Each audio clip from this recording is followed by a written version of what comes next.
अल्हम्दुलिल्लाह अल्हम्दुलिल्लाह वकफ़ा वसलामुन अला इबादिहिल्लज़ीना इस्तफ़ा अम्मा बाद फ़अऊज़ु बिल्लाहि मिनश्शैतानिर रजीम बिस्मिल्लाहिर रहमानिर रहीम रब्बि इश्रह ली सदरी वयस्सिर ली अमरी वहलुल उक़दतम मिन लिसानी यफ़क़हू क़ौली सदक़ल्लाहुल अज़ीम। मोअज़्ज़ ख़वातीन व हज़रात, भारत का गुजरात और भारत का नरेंद्र मोदी, ये दो नाम आपने बड़े आम तौर पर सुने होंगे। और भारत के अंदर जो मुसलमानों की सूरत हाल है उसके बारे में भी थोड़ी थोड़ी खबरें जो हैं पाकिस्तान में अब भी पहुंचती हैं, लेकिन शायद पाकिस्तान के हालात कुछ इस कदर ख़राब हो चुके हैं कि अब शायद हमें यूँ लगता है कि हम भी कुछ ज़्यादा मुख्तलिफ ज़िंदगी नहीं गुजार रहे। यही वजह है कि अब हम उन ख़बरों की तरफ ज़्यादा तवज्जो नहीं देते। हमारे अखबारात में, हमारे सोशल मीडिया में, हमारे बाकी मामलात में हमारी अपनी ही खबरें इतनी ज़्यादा हो जाती हैं कि हमें उनकी तरफ से ही फुर्सत नहीं मिलती। लेकिन गुज़श्ता काफ़ी अरसे से भारत के अंदर एक चौमुखी लड़ाई जो थी अपने एक ख़ास मंतकी अंजाम की तरफ पहुंचती चली जा रही है। और ये वो मंतकी अंजाम है जिसके बारे में गुज़श्ता तकरीबन 15-20 साल से मैं ये कहता चला आ रहा हूँ कि वो खुशबू जो रसूल अकरम सल्लल्लाहु अलैहि वसल्लम को हिंद से आई थी, वो दरअसल हिंद के मुसलमानों की तरफ से थी जो इस वक्त कम अज़ कम 30 करोड़ के करीब हैं। क्योंकि हिंद वो ख़ित्ता है कि जिसका कभी भी पाकिस्तान का मौजूदा ख़ित्ता हिस्सा नहीं रहा। ये बुनियादी तौर पर जब रसूल अकरम सल्लल्लाहु अलैहि वसल्लम थे तो उस वक़्त कोई भी तारीख़ उठा लें, फतूहुल बिल्दान उठा लें, कोई भी जोग्राफ़िया की किताब उठा लें, ये सिंध का हिस्सा था। तो एक तवील अरसे से गुज़श्ता तकरीबन 75 साल से मुसलमानान हिंद जो हैं वो उस जगह पे रह रहे थे और वो भारत के अंदर कंप्रोमाइज़ करने की कोशिश कर रहे थे। लेकिन फिर उसके बाद उन्होंने वो हिंदू का चेहरा देखा कि जिस चेहरे को पाकिस्तान में तसव्वुर भी नहीं किया जा सकता था। हमारे बुज़ुर्ग जिन्होंने 10 लाख जानों की कुर्बानी देकर और हज़ारों इस्मतें कुर्बान करके यहाँ आए थे, वो हिंदू का चेहरा हमें बताया करते थे।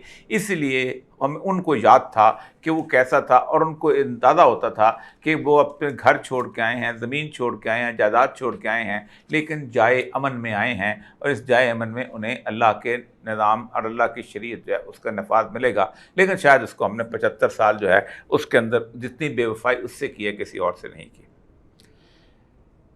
1969 ये बहुत इम्पोर्टेंट तरीन दिन है जिसके सितंबर की 20 तारीख को बहुत बड़े फसाद गुजरात के अंदर हुए थे। एक लड़का मुसलमानों का था, उसके साथ हिंदुओं की एक टोली की लड़ाई हुई और उन्होंने वहाँ पर उसकी जो है दुकान को उसको गिरा दिया। तो वो खड़ा हो गया अपने दुकान के मलबे पर और उसने कहा कि अगर मैं मुसलमान का बच्चा हूँ तो मैं इसका इंतकाम ज़रूर लूँगा। जिस पर लोग खड़े हो गए, उससे कहा कि जय जगन्नाथ का नारा लगाओ, और उसने नारा लगाने से इनकार कर दिया। उसी की गिरी हुई दुकान जो थी उसमें से उन्होंने उसकी लकड़ियां इकट्ठी की, उस लकड़ियों को एक ढेर बनाया। ढेर बनाने के बाद उस लड़के को उस लकड़ियों के ऊपर फेंका और फिर पेट्रोल छिड़क कर आग लगा दी। 1969 के उस वाक़े के बाद कोई एक शख्स भी उस पूरे के पूरे इलाके के अंदर जहाँ हिंदू मौजूद थे उन्होंने किसी किस्म की कोई गुफ्तगू नहीं की। किसी ने ये तक नहीं कहा कि वो बच्चा चीख रहा है उसको बचाया जाए। और फिर एक बहुत बड़ा क्राउड जो था वो वहाँ से निकला और उसने उस सारे इलाके के अंदर मुसलमानों की दुकानों और उन चीज़ों के ऊपर आग लगाना शुरू कर दी और 1100 के करीब लोग जो थे उस दंगे में मारे गए, जिनमें से अक्सरियत मुसलमानों की थी। बल्कि खुशवंत सिंह ने जो अपनी किताब एंड ऑफ इंडिया लिखी है, उस एंड ऑफ इंडिया के अंदर वो बहैसियत एक रिपोर्टर 1969 में वहाँ गए थे और उन्होंने वहाँ जाके बताया था कि मैं वहाँ पर जब लोगों से पूछता था तो लोग उसके बाद इस तरह की सूरत हाल में जो मुसलमान खौफज़दा कोई जवाब नहीं देता था और हिंदू जो थे वो ख़ास तौर पे कहते थे कि ये इन्होंने यहाँ आके इलाके को ख़राब किया हुआ है और हम इनके साथ नहीं रहना चाहते।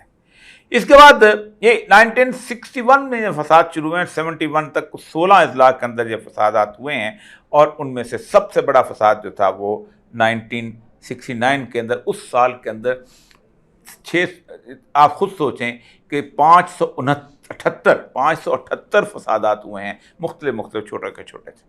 1982 में एक जो गोधरा का, एक तो बाद का वाक़या, एक गोधरा का एक छोटा सा फसाद हुआ था जो बाद में 2002 के अंदर आया और उसके बाद 83 में भारतीय जनता पार्टी अब इस वक्त नहीं बनी थी उस राष्ट्रीय सेवक संघ थी, क्योंकि ये बाद में पॉलिटिकल फेस आया, बन चुकी थी लेकिन पॉलिटिकल फेस बाद में उसका बिल्टअप हुआ है। तो राष्ट्रीय सेवक संघ और बजरंग दल वालों ने गंगा जल और भारत एकता के नाम पे 1983 में जुलूस निकाला, और फिर गुजरात जो है एक ऐसी एक्टिविटी बन गई कि जिसके अंदर 1987 से लेकर 91 तक 106 दंगे और फसादात हुए, जिनमें मुसलमान जो थे बुरी तरह उनको मारा गया और कुचला गया। 2001 में नरेंद्र मोदी के वजीर आला बनने के बाद वो फेमस 2002 का फसाद हुआ है कि जिसको आज भी हिंदुस्तान याद करता है, और जिससे एक ख़ास किस्म की हिजरत शुरू हुई थी।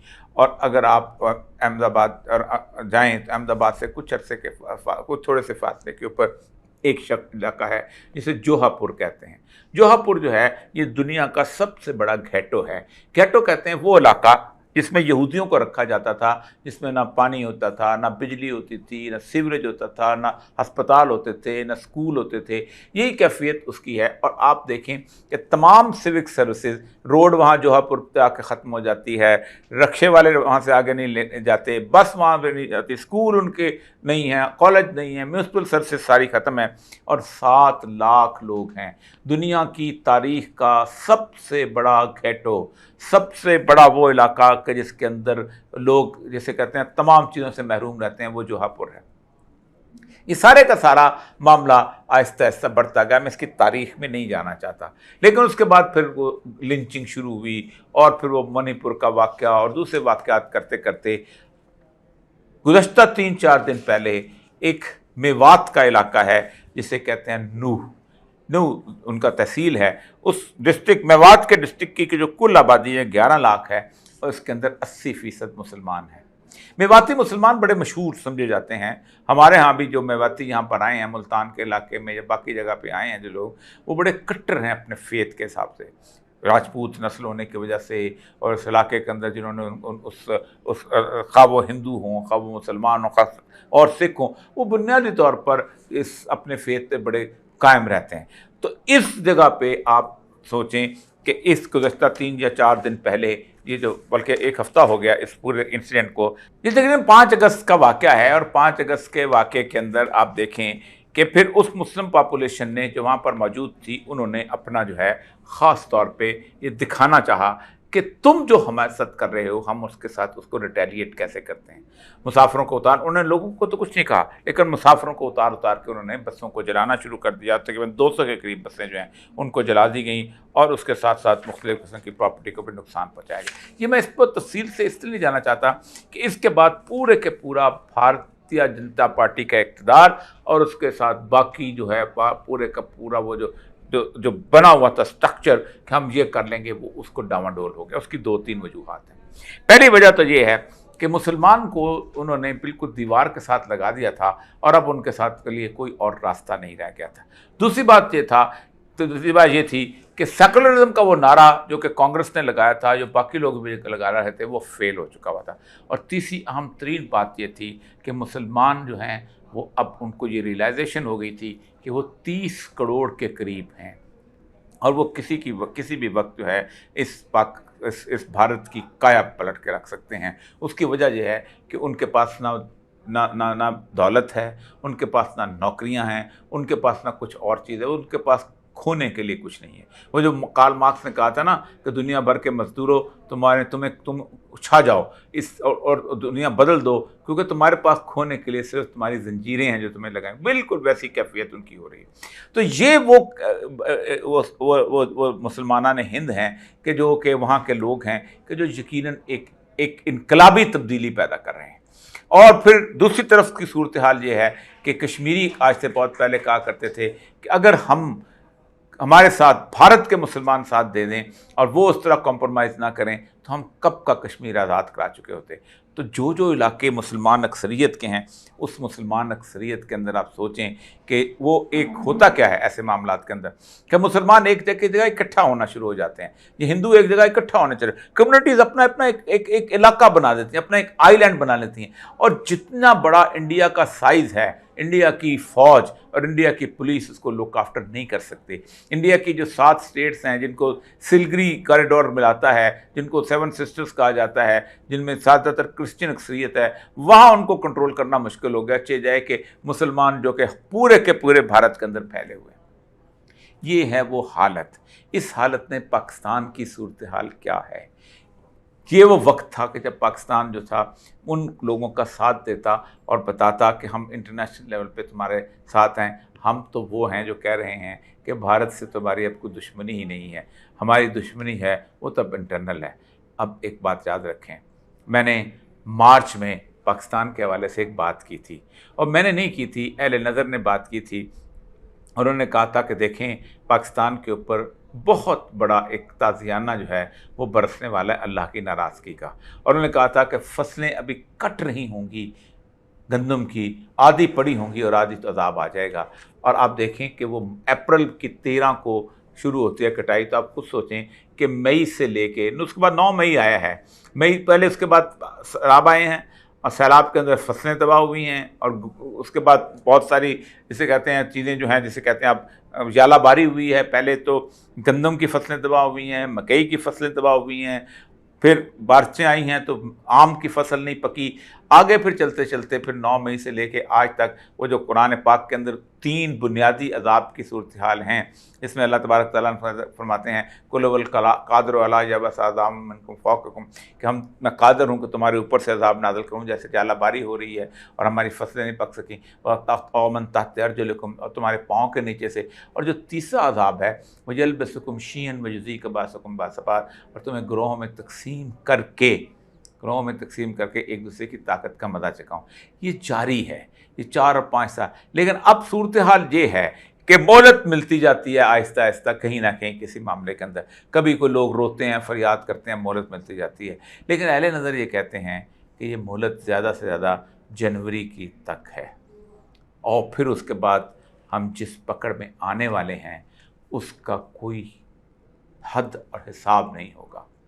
एक ऐसी पकड़ कि जो 75 साल पहले तक कभी नहीं देखी थी। मैं अपनी तरफ से ये बात नहीं कर रहा, उन लोगों की तरफ से बात कर रहा हूँ जो कि मिजाज शनास अल्लाह सुब्हानहू व तआला हैं, और जो समझते हैं कि हमारे अमाल की वजह से अल्लाह कहता है ये अमाल होंगे तो मैं ये अज़ाब लेके आऊँगा, ये अमाल होंगे तो मैं ये लेके आऊँगा।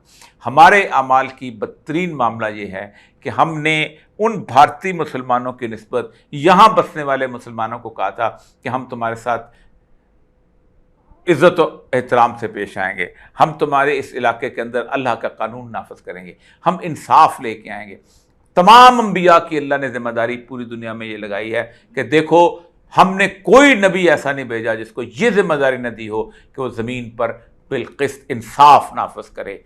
इंसाफ मुसलमानों के दरमियान नहीं, आम हिंदू के दरमियान, सिख के दरमियान, ईसाई के दरमियान, आम इंसान के दरमियान।